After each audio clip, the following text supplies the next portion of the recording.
प्रधानमंत्री मोदी अब राष्ट्रपति भवन पहुंचने वाले हैं और जो केंद्रीय कैबिनेट है उसने लोकसभा को भंग करने की सिफारिश भी कर दी है। और मेरे साथ नीरज पांडे मेरे सहयोगी मौजूद हैं। नीरज, प्रधानमंत्री पहुंच रहे हैं, ये स्टैंडर्ड ऑपरेटिंग प्रोसीजर है। जब नई लोकसभा बन रही होती है, नई सरकार का गठन है, तो इसे पार फॉर कॉस ही उसी नजरिए से देखा जाए या इसी में कुछ खबर भी छिपी हुई है?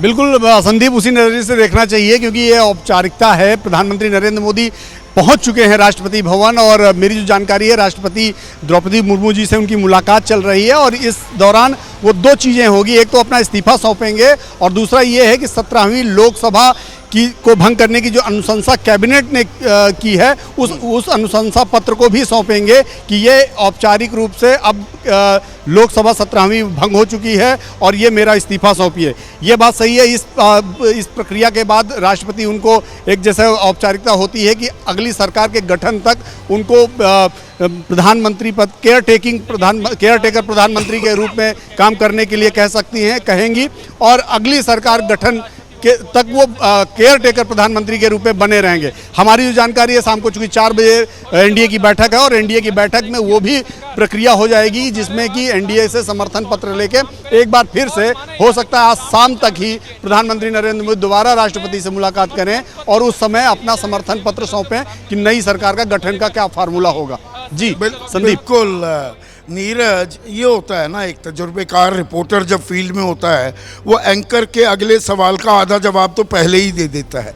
और अंकित, सवाल मेरा यही था कि भाई इस्तीफा तो पेश करेंगे और ये एक औपचारिकता है, लेकिन नई सरकार बनाने का दावा फिलहाल ही पेश कर देंगे या एनडीए बैठक है और वहाँ पे देखिए हमारा काम है, पत्रकार तो खबरें सूंघता घूमता है, तो कुछ एनडीए में कहानी में कोई ट्विस्ट तो नहीं है। नायडू नीतीश के मन में क्या है, अभी वो संशय के कुछ बादल भी जो मंडराने लगे हैं सब क्लियर हो गए हैं या अभी 4 बजे की बैठक का भी इंतजार करना होगा?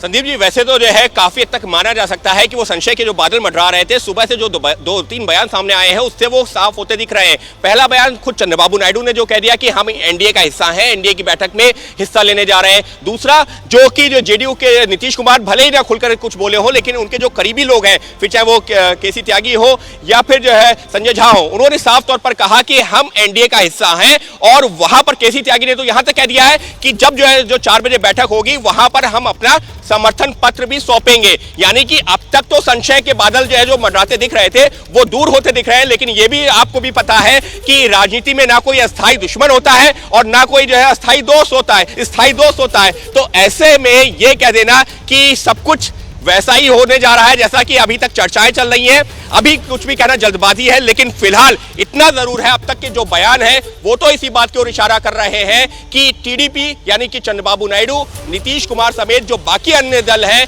जो कि एनडीए का हिस्सा थे वो अब तक साथ में है। 4 बजे के बाद में तस्वीर और साफ होगी। और महत्वपूर्ण चीज ये भी है कि क्या जो नीतीश कुमार के सहयोगी केसी त्यागी दावा कर रहे हैं कि समर्थन पत्र देने जा रहे हैं वो देंगे और क्या चंद्रबाबू नायडू भी समर्थन पत्र सौंप देंगे?